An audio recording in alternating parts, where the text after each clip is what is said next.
Welcome to the HR Resource Podcast, a series designed specifically for business owners and executives who want to better understand people to increase productivity and performance.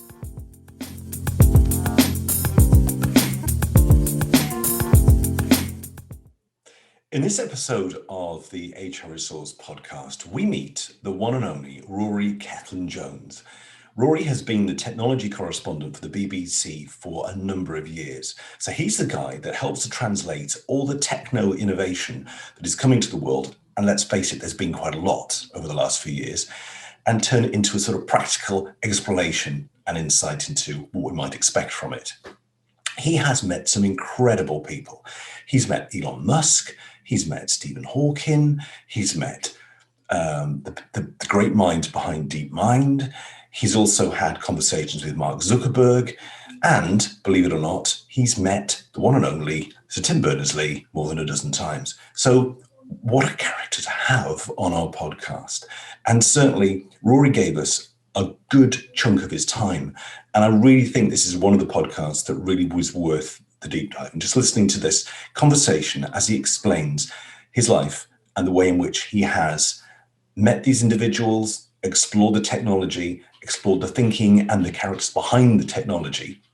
And he's actually put all of this into a book. He's worked with Bloomsbury Publishers, and he's come up with a book called Always On. Now, I read the book because I was doing my research, and it's a fabulous read. I've got it just here, actually. That's it. And Stephen Fry says, delightfully insightful and intensely readable. Stephen, completely agree. So why don't you just tune into this, get yourself a coffee, sit down, listen to this podcast. It is really something that I think you'll take a lot from. I just can't wait for what's next from Rory's next chapter in his life, and hopefully something that he's going to put into print too. Enjoy. Well, I'm delighted to welcome to the HR Resource Podcast, one only Rory Cellan-Jones. Many of you will know the name, many of you will remember the voice, and also if you're watching the video, you'll also remember the face. Rory's had a long and illustrious career with the BBC, and latterly as the technology reporter. Welcome, Rory. Thank you very much. Very nice to be here. Today, what I wanted to focus on really was something that Rory's been working on as a project for the last 12 months or so. He's recently published a book called Always On. I've just finished the book. I thoroughly recommend that you get a copy as soon as you finish listening to the podcast.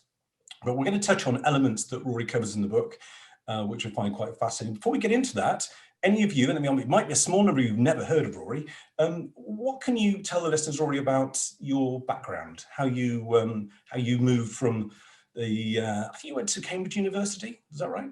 Yes, a very long time ago.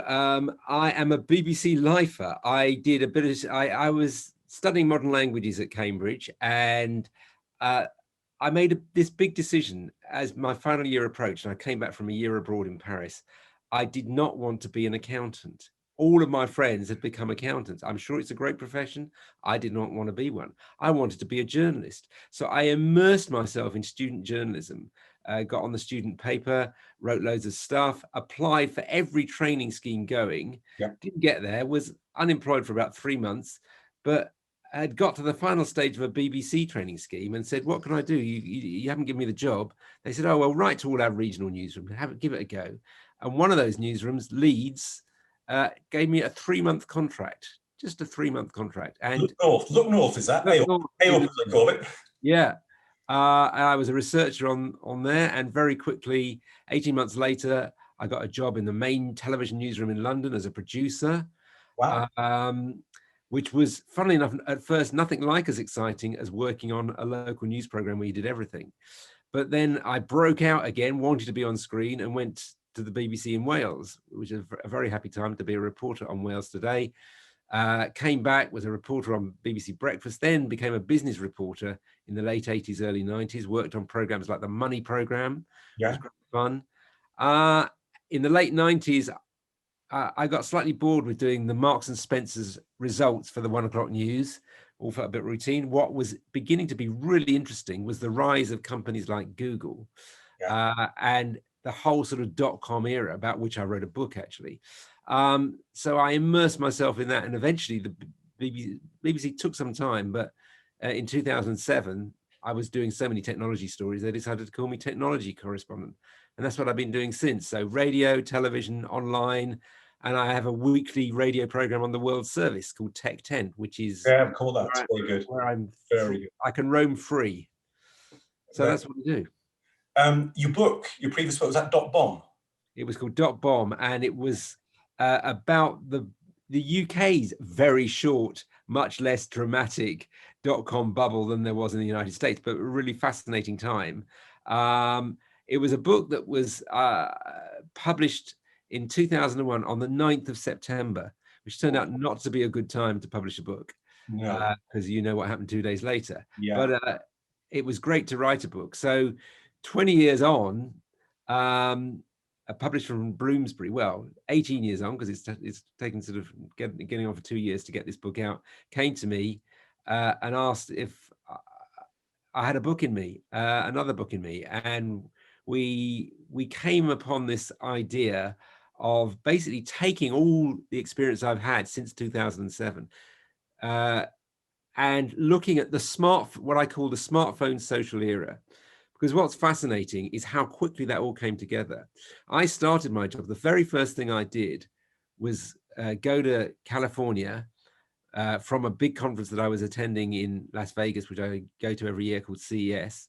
Oh, the big tech, the big tech. Yeah, and I said to the BBC, who'd already spent money sending me to Las Vegas, listen, we ought to spend a bit more money and pop off for one day to this conference in California, in San Francisco, called Mac World, where Steve Jobs is going to unveil something.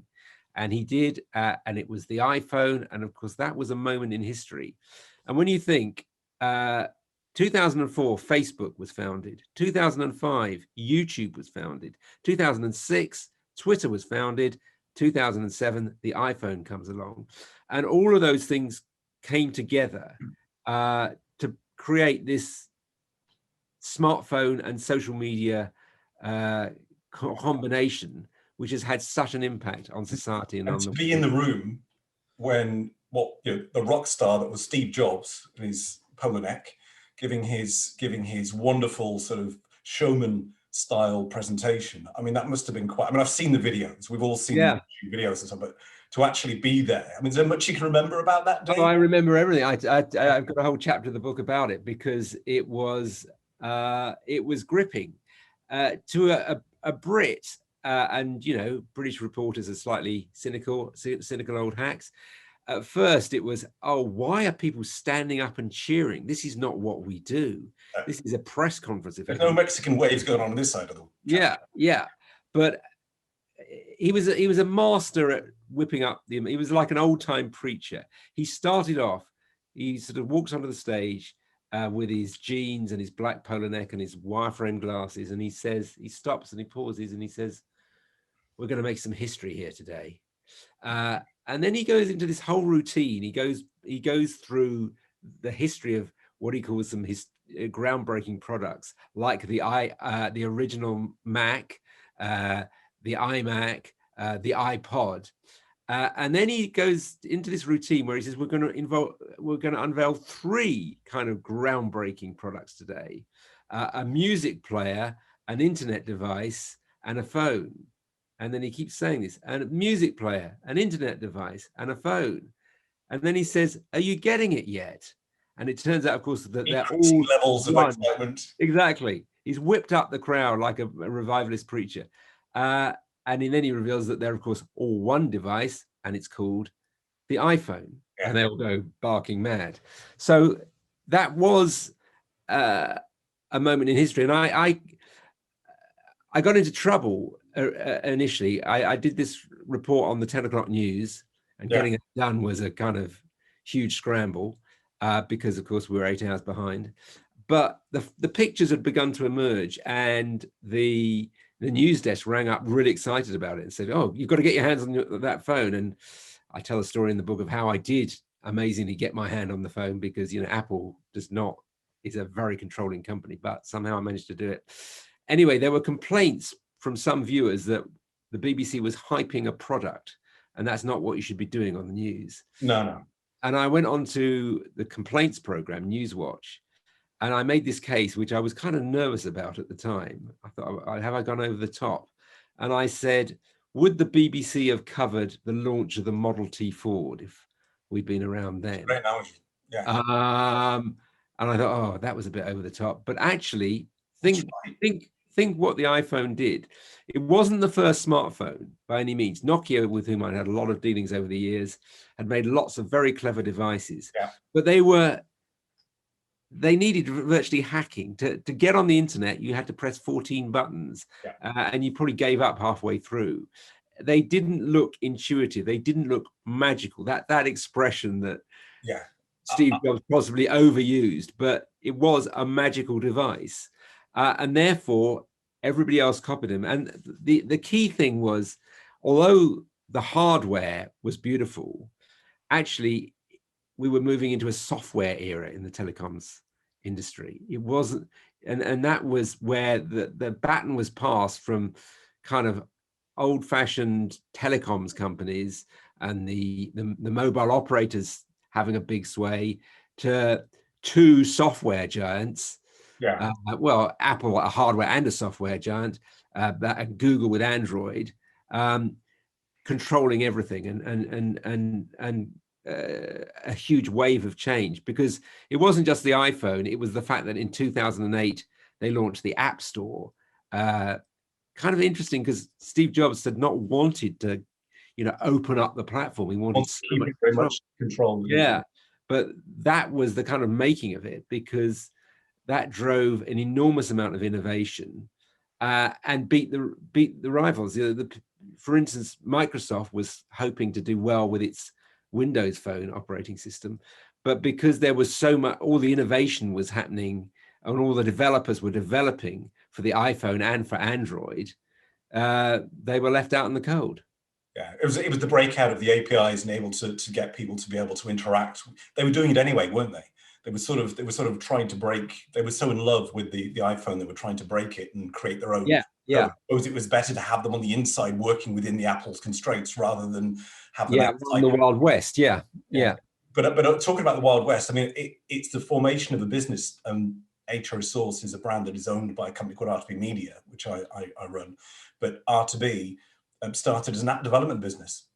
Right. We've been developing apps on a relatively small scale for about 10 years. So for me, thank you very much. It's been quite a journey. And I think for me as well, looking at the way in which I got into that, is I looked around and I got quotes of 30, 40, 50,000 pounds to develop what I considered to be just a variation on a website.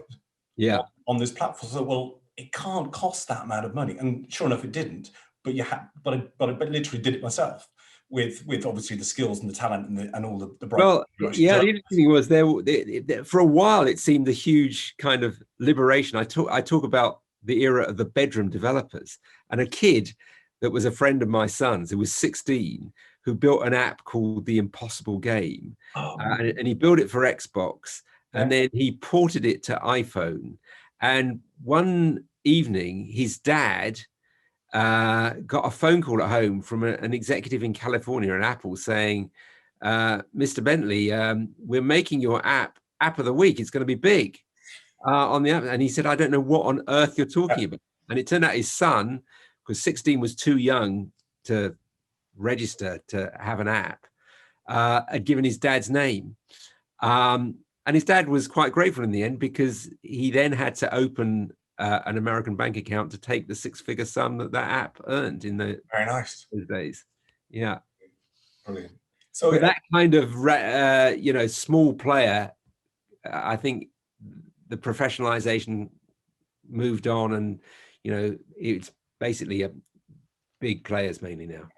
And you've over the time, we would a million miles away in terms of our ages, and I think we've seen a technology in our generation, a technological. I've just got to stop you there, because my watch is listening to me, and Siri has started talking to me. Well, to me all the time. Shut up. I've got an Apple Watch, and it does it all the time. It's quite you're not touching the screen. You're not doing it. Just seems to just pick up on keywords. You're being listened to. We're an age, I think, where we remember things like the dot bomb, but prior to that, I think I was thinking about technology, and it's the first sort of innovation that I can remember being, I used to work for Thomas Cook back in the days, the financial services arm of Thomas Cook, Right. and company car, and I was given a phone that sat in the car. It was about 1988, 1989. You know, and it wasn't a brick. I mean, it was just science. That's why the company, the retailer, was called the Car Phone Warehouse, because that's how they started. They were. I remember that. I was a reporter in South Wales when those phones were coming along, and we didn't have phones. We had a Storno radio system, like taxi drivers used to use. Yeah. But then a reporter from London came down, and she took out of her handbag a mobile phone that was not tied to a car. It was a brick, but we were just, wow, that is amazing. It's mobile. Yes. Brilliant. Such excitement. Yeah. So in terms of, we're going to get into a little bit more detail about some of the areas of the book. But the way in which podcasts work, and I think I mentioned this to you before in our exchanges, I quite like to give people an opportunity. Maybe they're just sort of catching a little bit of this podcast, they're going to move on and then listen to the rest of it. Could you just let people know how they can keep in touch with you and find out what's going on, like your Twitter handle and perhaps a website that we could find you? Well, my Twitter handle is @Ruskin147, which is thereby hangs a tale, which I won't go to now. But I was a very early Twitter adopter in 2007 and just flung at it. It was actually, I was born at 147 Ruskin Park House in South London. And that's the origins of that. That's going to ask. That's a good way to contact me. And you'll find a lot of my work on the BBC website, the BBC News site, especially bbc.com/technology, which is what I always say at the end of my Tech Tent program. You can find my Tech Tent program, which is broadcast at various hours over the course of Friday on the World Service, but it's available from about 10 o'clock in the morning on a Friday as a podcast. Just look for Tech Tent on BBC Sounds. And we cover the week's technology news, usually three items, a bit of a chat about what's going on with one of my colleagues, tech reporters, and it's a good way of keeping up. We've covered things like semiconductor crisis and Apple's changes to the advertising program, which is to the way advertising works, which is a big source of controversy. Essential guide to the week's technology news, I say. I love the piece on, I was fascinated with the piece about the Facebook moderator and the effect, which we'll come on to, but some of the effects of actually having that job and some of the content that they have to work through, which is a bit of an eye-opener, and the way in which it's obviously had an impact on her. I want to just maybe start off on this piece, and you've talked about really the start of the book, which is Steve Jobs and the launch in January 2007. But a little bit, I want to step a little bit back and think about how we sort of became this emergence of technology in this format, and search is probably a decent way of thinking about it. And certainly my timeline, and I'm going back to things like Yahoo, MSN Messenger, MSN, Ask Jeeves. Yes, I remember in the newsroom in the 90s, somebody discovering something called, a few of us found something called All of the Web, which was just before Google, and it was absolutely compelling, and you raced around the newsroom saying, this is so different from anything else. And then, of course, Google came along and everything else disappeared. Away. I mean, of course, there were two great innovations of Google. First of all, the search engine itself, and then them having not thought about this at all, suddenly thinking of a way to monetize it. So that was the other great innovation. Yeah, I mean, I as a father, I had two young daughters who were young teens, who were getting immersed in this language that I had no idea what it was all about. In fact, I know they were preteens, I think, but MSN Messenger and the conversations they were having, it was hieroglyphics to me. It was quite bizarre, a language that they created to be able to talk to their friends. And that was the catalyst. But prior to that, I could have become this some people might say I'm a dinosaur, but people might, but that was the thing that made me think, well, hang on a minute. I'm a marketer. I'm interested in business development. I'm interested in entrepreneurism. I need to be aware of what's going on, because there's a whole world going on out there that's moving on to another level. And I didn't have the advantage, obviously, of having your job, which is obviously to keep in touch with that. I mean, that in itself is a challenge, Rory. How do you map and keep on track of everything that's being developed? It gets ever harder, and the problem is that as one gets older, you probably get more conservative about what you think's a story. I mean, my email is a shambles. You know, I probably get 300 emails a day. What one could spend one's entire life dealing with it, and I spend a lot of time not answering emails, but just deleting them unread. People pushing product at you, just yeah. Well, the latest thing since the best thing since sliced bread. It's your way, Rory. You've got to feature this. Well, don't forget the public relations industry is huge, and somebody in the United States once calculated that there was something like 5 PRs for every journalist. So, and it's of a huge variety. There are individual public relations executives for big companies that I respect and I have a relationship with, and I know they know what I do and what's likely to make a story. And then there are agencies who employ poor kids whose basic job is to spam journalists in a very indiscriminate way. I mean, one example, I get tons of stuff saying, oh, our client's written an authored piece, will you publish it? And I kind of go, have you ever read the BBC website? You know, we don't do that. And neither actually do any of the national newspapers. So what's that about? So it is difficult. I have found actually since social media came along, Twitter has been a huge, not so much these days, but was at the beginning, a brilliant way of getting stories. In the early days, I used to go on Twitter and ask questions. Who is the world's expert on batteries? I remember saying once. I had to do a piece for the 10 o'clock news on a big breakthrough in batteries. Somebody came on from Bath University saying, oh, one of our profs is. Got in the car, went down and interviewed that prof. And I got a certain amount of kudos within the organization. You're an early adopter.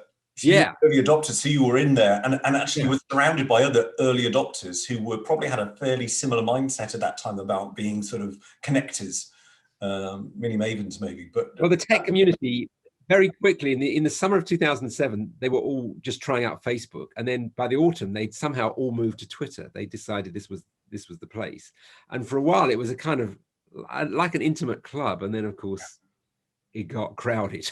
Just a bit, yeah. I mean, so in terms of the Google search, one of the things that I think we need to be mindful of as well, and it is something you touch on in the book, but we can be very, very lazy in our thinking. There was a situation. I was watching an archaeological dig program about Robin Hood and Clipston and the original King John's residence that he had in the forest, in Sherwood Forest. And they were talking about the road, and not once did they mention the A1, because I think, well, it's the A1. And then I was thinking, what was the Roman name? What was the old traditional name for the A1? Now, we could just Google that. We could just, but I spent a good half an hour with my poor little brain thinking, now I'm going to try and remember it, and I did. Ermine Street. So that popped back into my head from a memory, and I think that's almost like a muscle. I feel that we've got to keep doing that. Otherwise, it's just too easy to Google something, isn't it?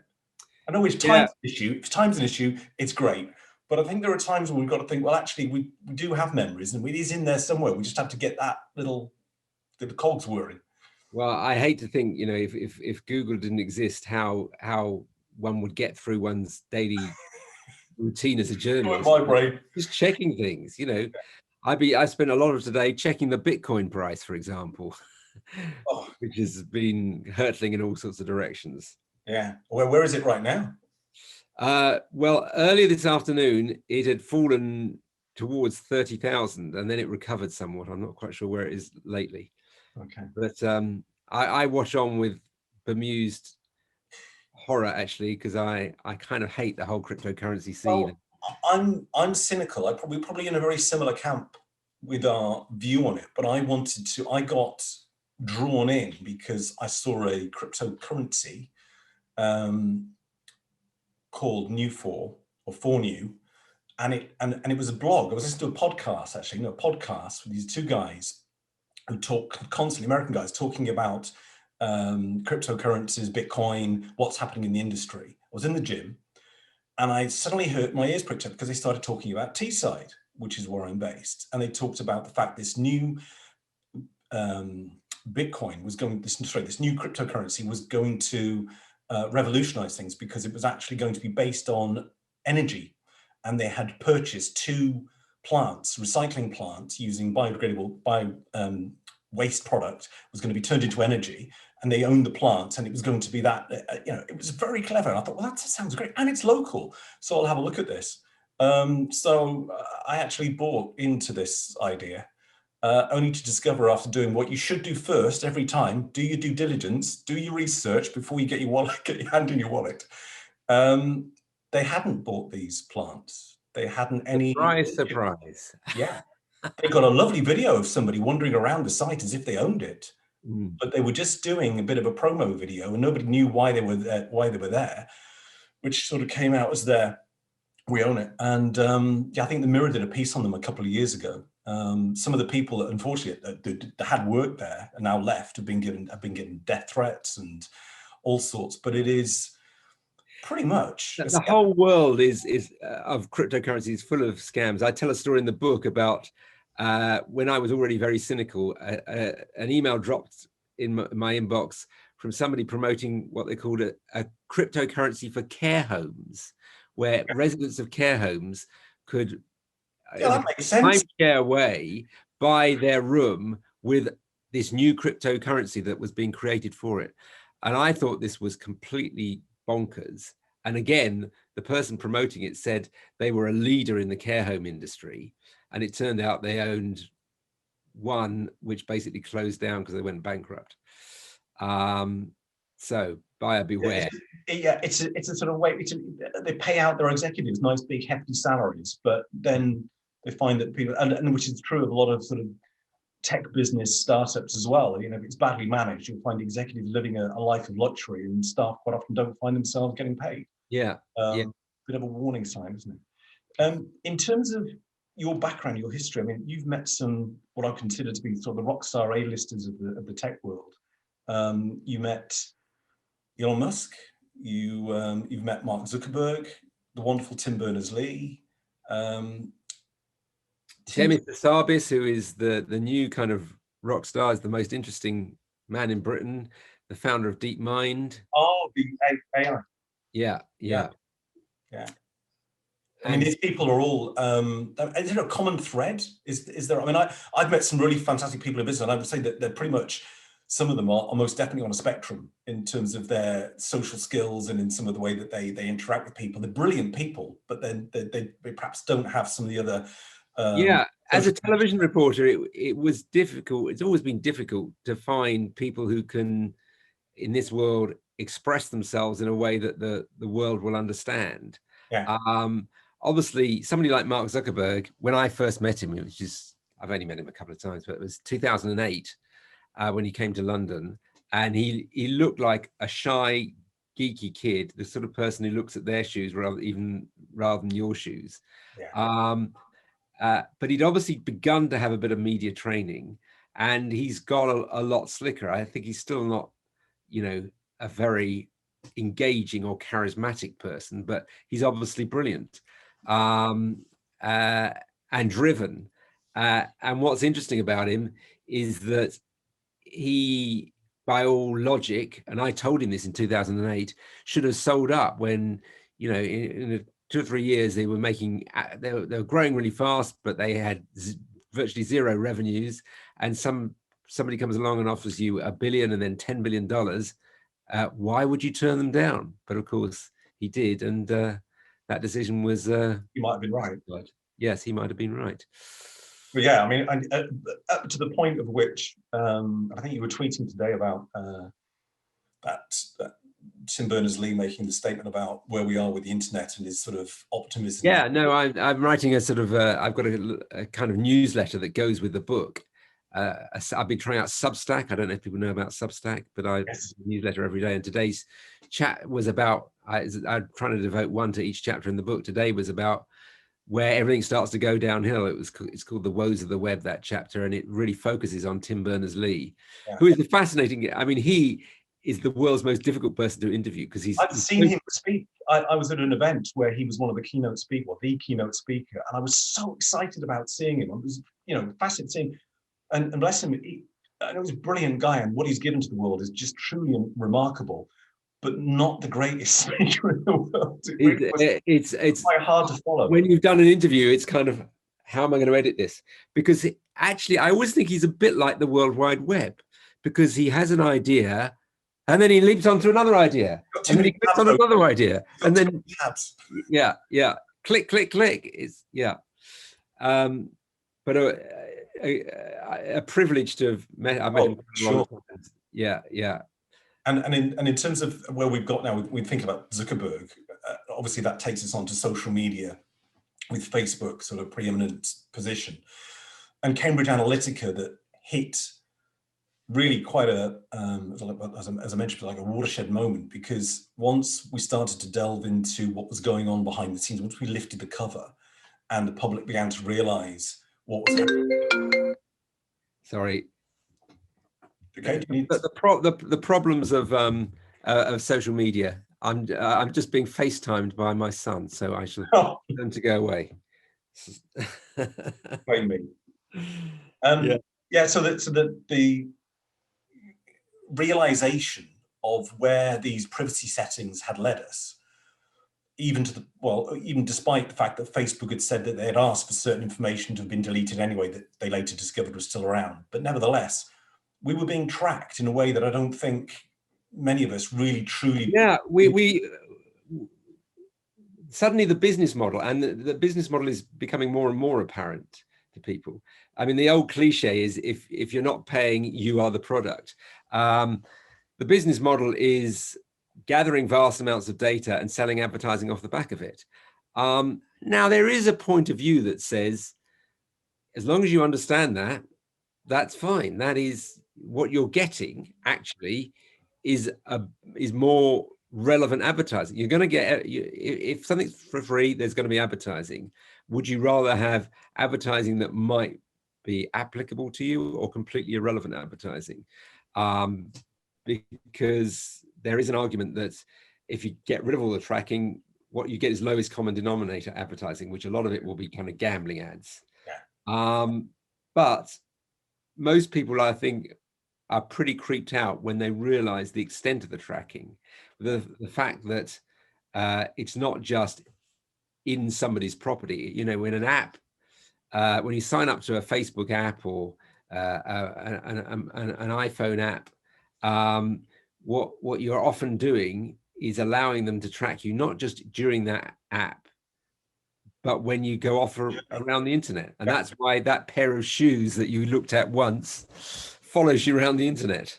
Absolutely. And not only that, but people taking it, I know it's something I never really particularly bothered with much, but there's a lot of friends on Facebook would take part in these silly little competitions and working quizzes. Yeah, I mean, that yourself as a puppy, or whatever the daft thing is, and little did they know that they're answering funny in some detail, sending over some personal information, and in the process of doing that, they sign their life away to being spammed. And and we've all the latest thing, of course, is vast amounts of telephone spam or telephone phishing attacks.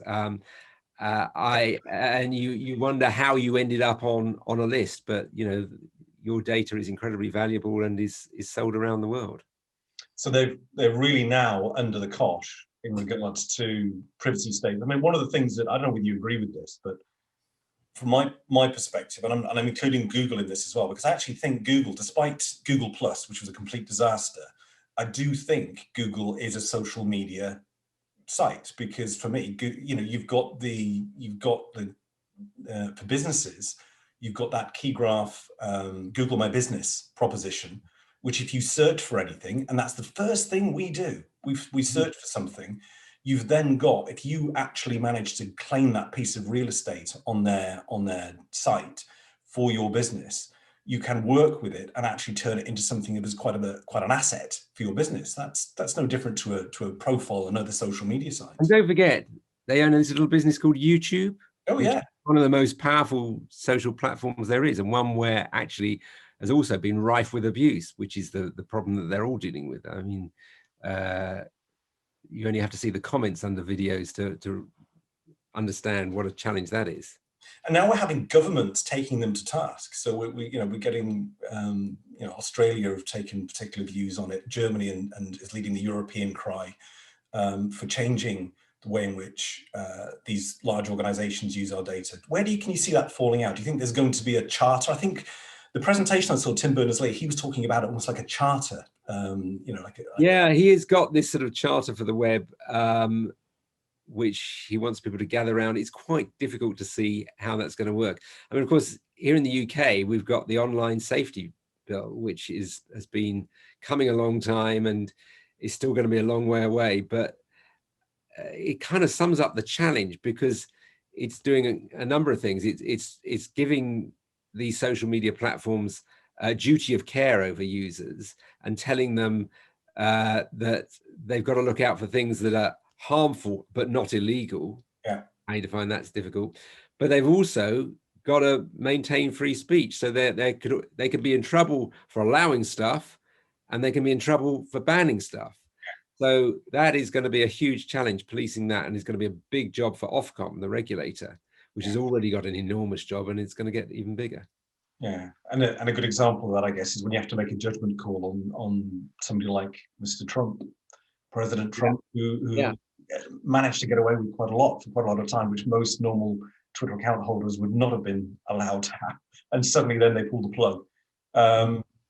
Rightly so, in my opinion. I mean, that was a correct decision. Whether it should have been done sooner, we don't know. But I mean, from my perspective, Twitter most of the time is it's starting to improve the way it's monitoring, moderating, and managing its site now. I think it's making the right steps. Is that your experience? Are you seeing a better? Well, I mean, Facebook and Twitter, and Facebook's much more in the crosshairs than Twitter, because Facebook is frankly much more influential. We all obsess about Twitter because we spend more time on it, but Facebook is far more important in terms of its influence for good and ill.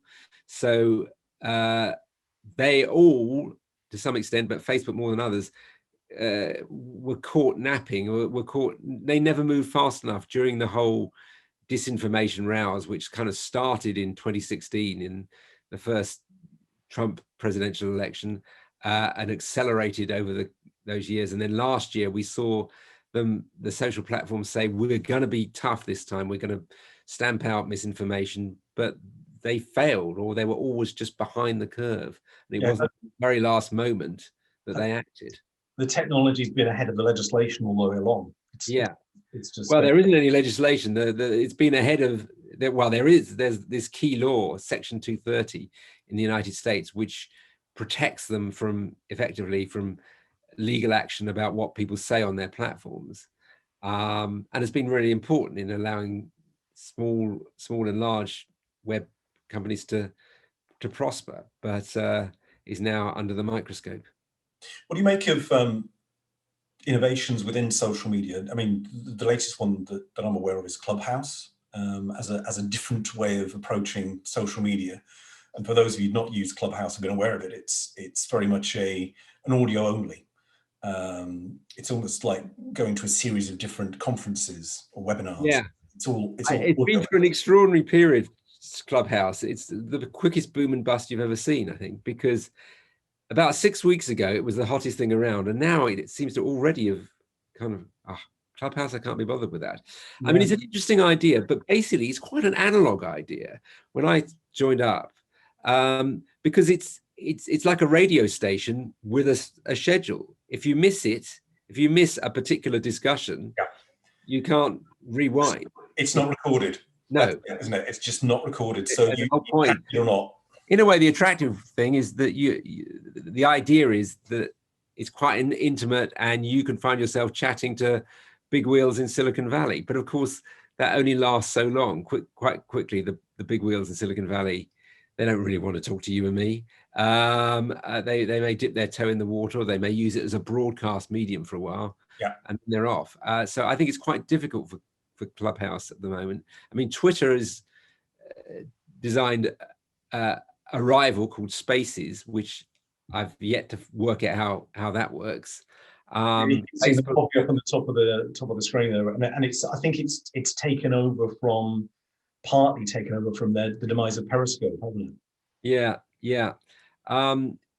It's my feeling with Clubhouse. I had a friend who really loves it, and she found it really useful. She found a community there that gathered there, and it strikes me that what is good about it is it's a series of micro communities. Yeah. And if you find one of them, that's great, but it doesn't feel to me like it scales. I think many people will have my experience, which is going to it and being bombarded with notifications, going in, staying 10 seconds and going, I don't like this, and leave it. And that's the only one I've really enjoyed, is one I ran myself. And it kind of reminded me of what Noel Coward said about television in the 1950s. He said, darling, television's for being on, not watching. But in a way, I'm also, and I could participate more actively than I am, and I'm quite a passive. I've gone on, I've listened to a few of these chats that have happened in these rooms and tried to understand what's happening. And where I think it's starting to lose a little bit of its interest for me is that there's too many people trying to sell.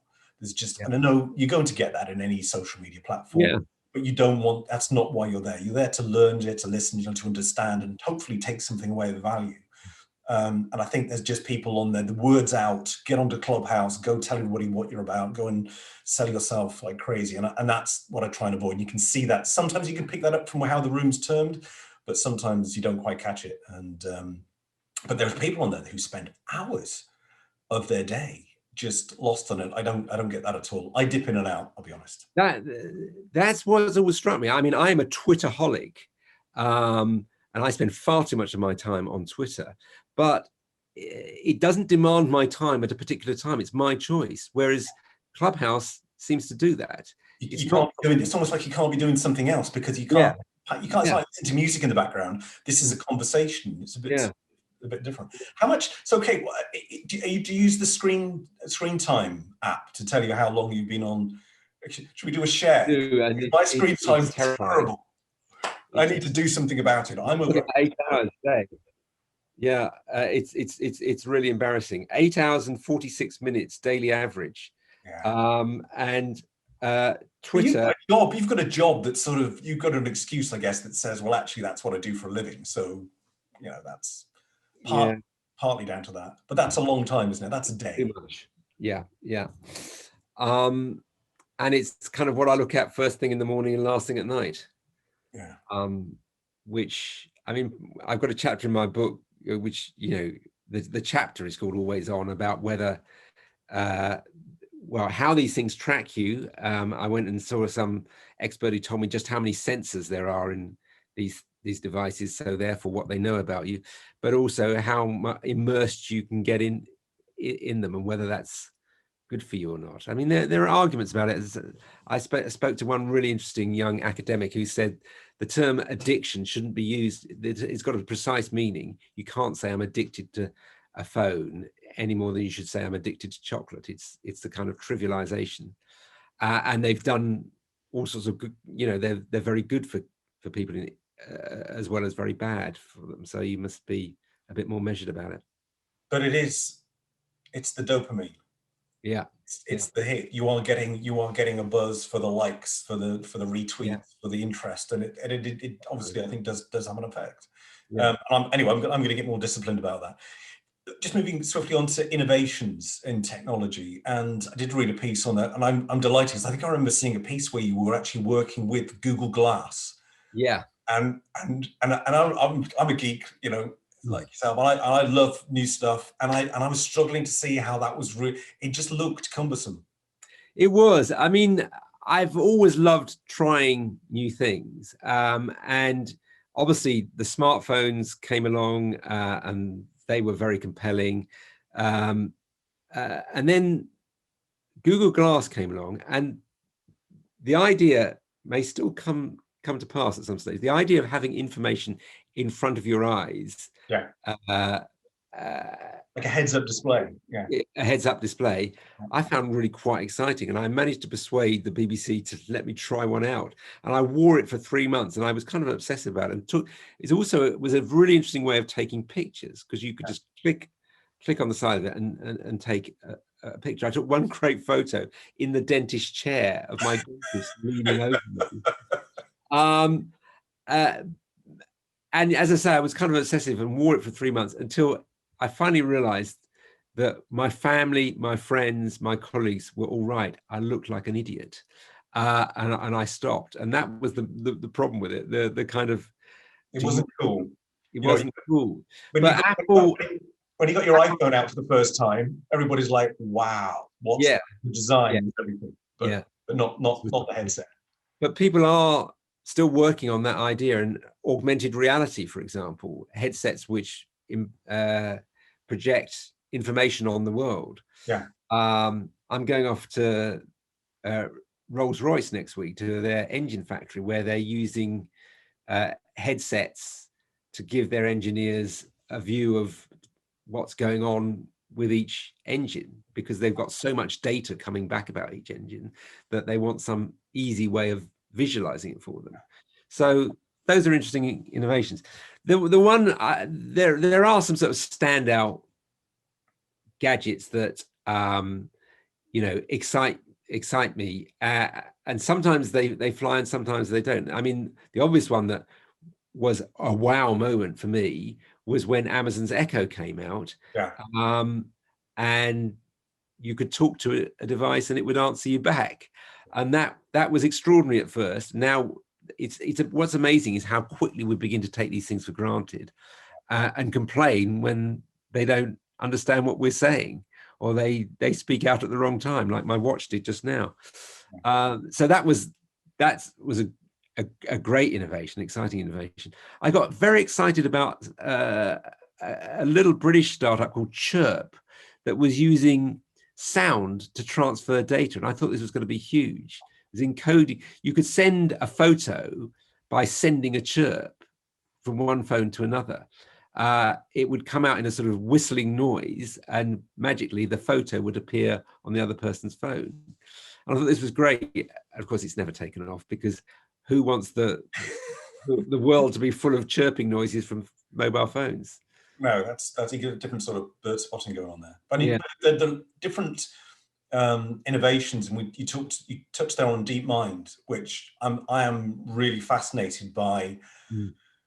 The speed at which this technology can adapt and develop. And you talk in the book about the way, and we won't spoil it because I think people need to buy the book, but there's a piece in there about how it takes on some of the world's games like chess and Go, and how it very quickly sort of moves on and takes on people who are, masters at it, and quickly the technology masters the game itself, showing a level of sophistication in its application which is really quite mind-blowing, and how in a sense it was probably not quite ready enough for dealing with things like the pandemic. But if another one comes along, you'd like to think, God forbid, but if another one comes along, you'd like to think that AI will be at a point where it can be much more than... I mean, AI has all sorts of... I mean, DeepMind got criticized for doing trivial things in people's view, which were games, but actually games are just a great sort of template for trying things out. Virtual worlds. Demis Hassabis, the founder of DeepMind, was a chess maestro at the age of 6, was massively into games, started a games company, which was a kind of scenario planning company, which was, created a virtual world. Those are sort of sandpits for AI. Didn't you like theme parks? And exactly. He was one of the developers of Theme Park. So games are a serious business. I mean, the other interesting thing about DeepMind is whether we should have allowed it to be swallowed up by Google, whether we should be at all nationalistic about great technology developed here and owned abroad. And we spent 30 years as a country convinced that ownership didn't matter. And that does seem to be changing. I think, Dominic Cummings, whisper that name, expressed concern about why DeepMind, 3 or 4 years old, was suddenly sold to Google. Yeah. Not the hoovering up. If you look at where all the power is with technology, it's the US, it's the West Coast, and it's also China or Asia. What have we got? What have we create something, and then we see the pound signs, and we're off with the. And to be fair, everywhere it does. I mean, if you go to the United States, everyone says, why can't we be like Silicon Valley? They say that in New York. They say that in Boston. Of course, we say it all the time here, but every other capital of Europe says the same. And actually, London is, has been at least a better place for tech than just about any other city in Europe. And I mean, if you were coming up now with the next chapter of the book, let's say, I'm hoping you're going to produce another one, because I very much enjoyed your Always On. I don't know what we're going to call it next. Not Always On. But if you're going to create another chapter in that book, what do you think that chapter might cover? Where's the immediate future? Well, it's where AI is actually going to take us next. What industries are going to be transformed by them? Is it all hype? Is it overblown, or will our jobs and our world change? And that's still a work in progress. AI goes through these summers and winters where it goes in and out of fashion, and it's been kind of high summer for the last 10 years. But I think there's a bit of sort of impatience for it to deliver. For instance, think about driverless cars. That revolution, which is obviously an AI revolution, has been coming for quite a while and is actually failing to deliver at the moment. So talking about Johnny cabs for a long time, and they've not materialized. And I think you do touch on the book as well. I think about a few of the examples of failed. The people have developed it. Some of them are actually quite good. But then they've got their shortcomings, which means we've got this permanent sort of. I can't imagine how I will feel letting a car do the driving for me if I'm sat in either one of the front seats. It would take a lot of getting used to. That's all. Well, and all the other question is didn't you drive a Tesla?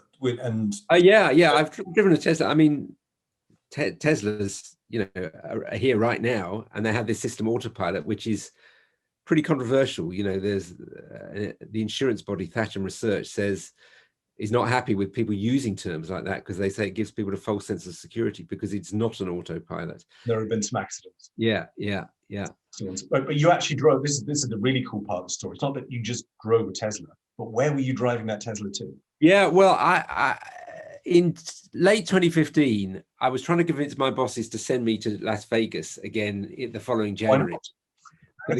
Well, actually, which is kind of ironic, because I began to hate that it's a horrible event.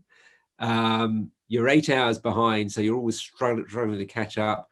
Las Vegas is fine the first couple of times, but is kind of a pain after that. But I still felt it was a way to tell people about trends in technology, and they were getting less and less keen on funding the trip. So that year I said, we'll not just go to CES, we will go and interview the most interesting man in tech, Elon Musk. And I told them this in October, and they said, okay, yeah, you can go, that sounds good. But by January, when we took off in the plane to Las Vegas, the interview was still not booked. You've not got it sorted? No. And finally, 2 days into the CES event, I got a call saying, yeah, he will see you in California, in Los Angeles, whereas we'd been expected to go to San Francisco. And we borrowed a Tesla and we drove from Las Vegas to LA to do the interview. And on the way, we used autopilot quite a bit.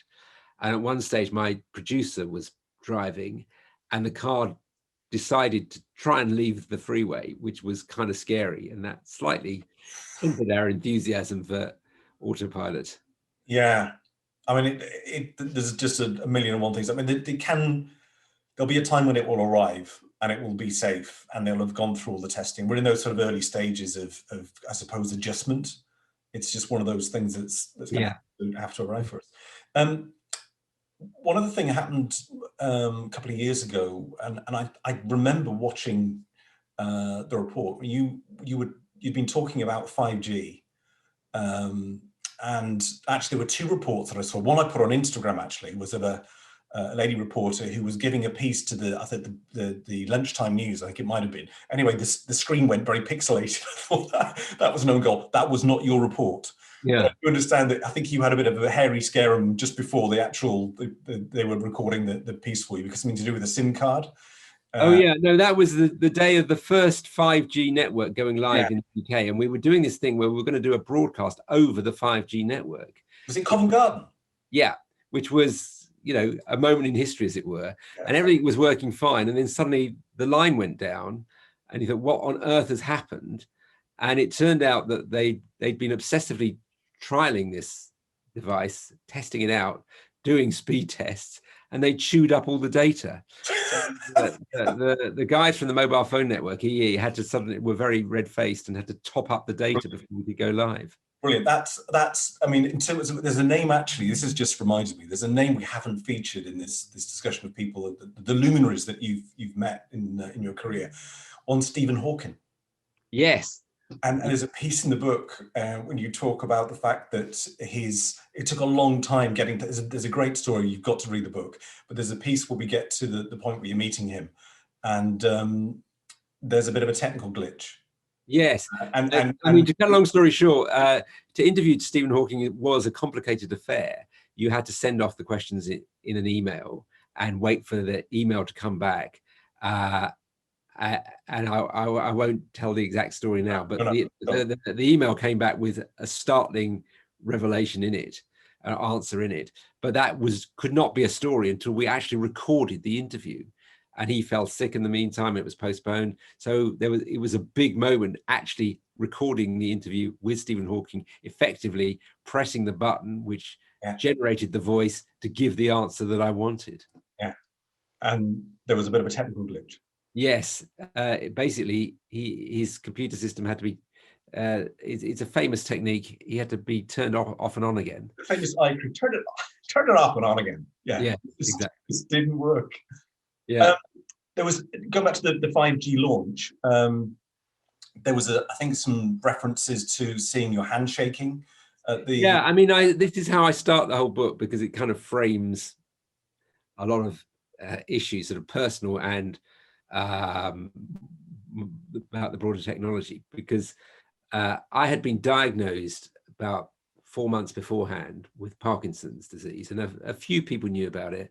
This producer I worked with knew about it, and I'd gone on air and, you know, waved my hands around. And after I came off, she said to me, this producer, "Have you thought about going public?" And I said, "Oh, was it very obvious?" She said, "Yeah." And I looked back at the tape later, a few days later, and my hand I had a really bad tremor. And I used social media to announce it. I went on Twitter and said, "A few people have noticed. I've been diagnosed recently with Parkinson's, but, you know, I'm getting good treatment," and onwards and upwards. And it was quite heartening. I got a fantastic response. You know, people say social media is a terrible place, but I got, you know. And one of them was when I actually saw the broadcast. I was quite concerned. Right. And, you know, you draw your own conclusions, but I think the timing of your response was great, and quite rightly, you got a lot of support as a result. But you're doing, you know, when people are given a diagnosis like that, it shows something of the person, I think, as to how do you deal with that? Do you sort of go into your shell? Do you just sort of feel sorry for yourself?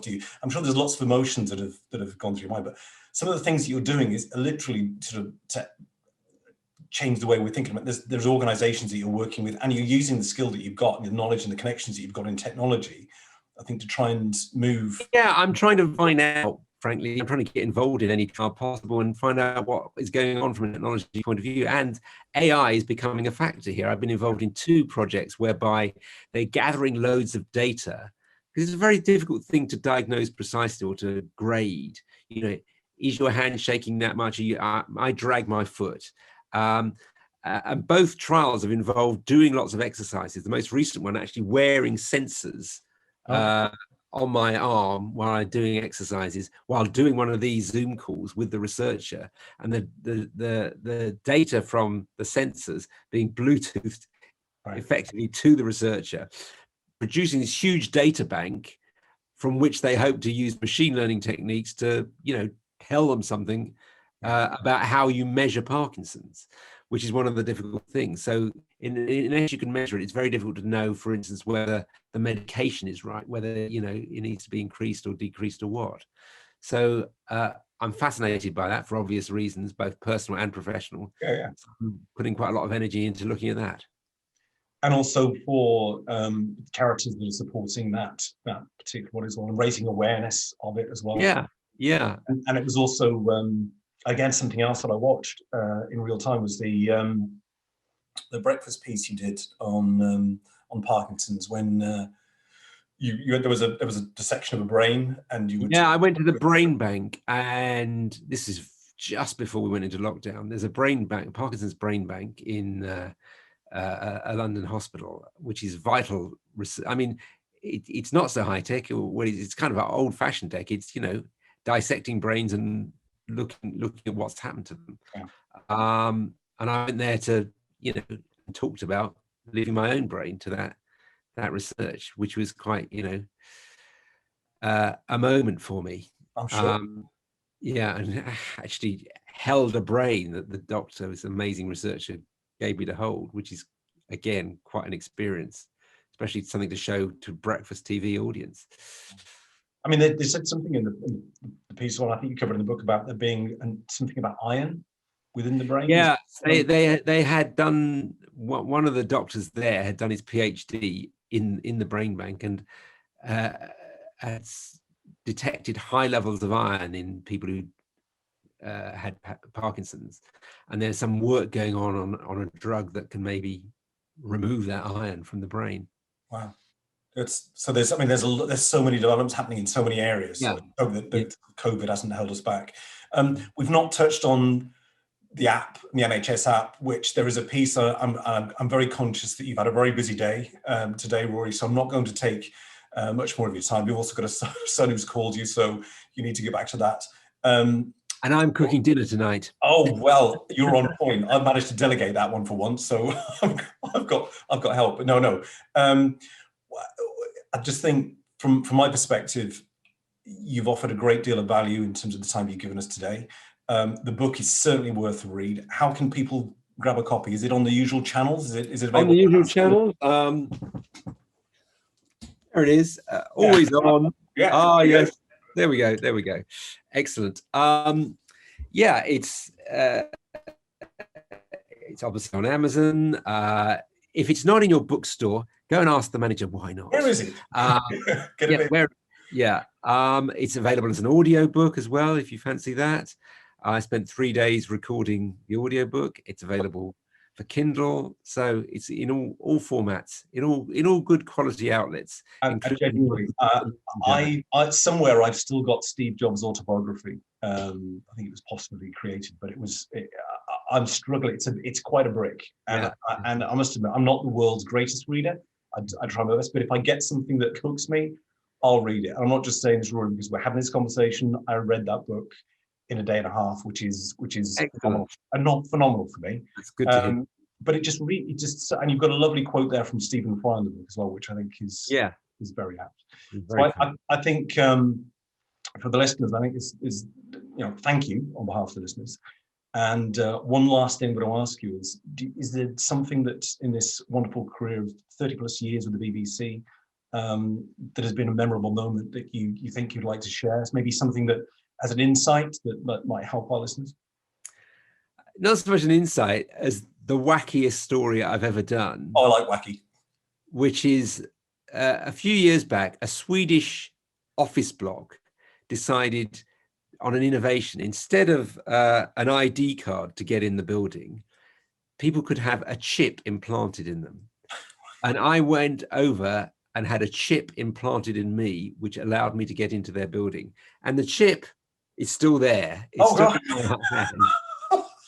And every now and then, I get, it only works with Android phones, I get an NFC reader on a phone and put it on there. And the only information that's on that chip is my name and contact details. So whenever I forget my name or my phone number, all I have to do is that, and there we are. You're brilliant. You are the future. You are, that's just fabulous. I think talking about augmented realities and cloning yourself and turning yourself into a cyborg, I think you're on the way there. Yeah, it's starting to happen. Rory, it's been fabulous to talk to you today. I've really enjoyed it, and I'd like to just say again, for those of you that are interested in talking about or listening about technology and hearing about where things trends, what's happened, I would strongly suggest that listeners keep track of your podcast, Tech Tent on the World Service and BBC Sounds. Ruskin147 as a Twitter account, definitely worth following because you keep up with what's going on. You provide wonderful content. I'm a fan, and long may it continue. Thank you very much, Rory. Very much indeed. It's very kind of you.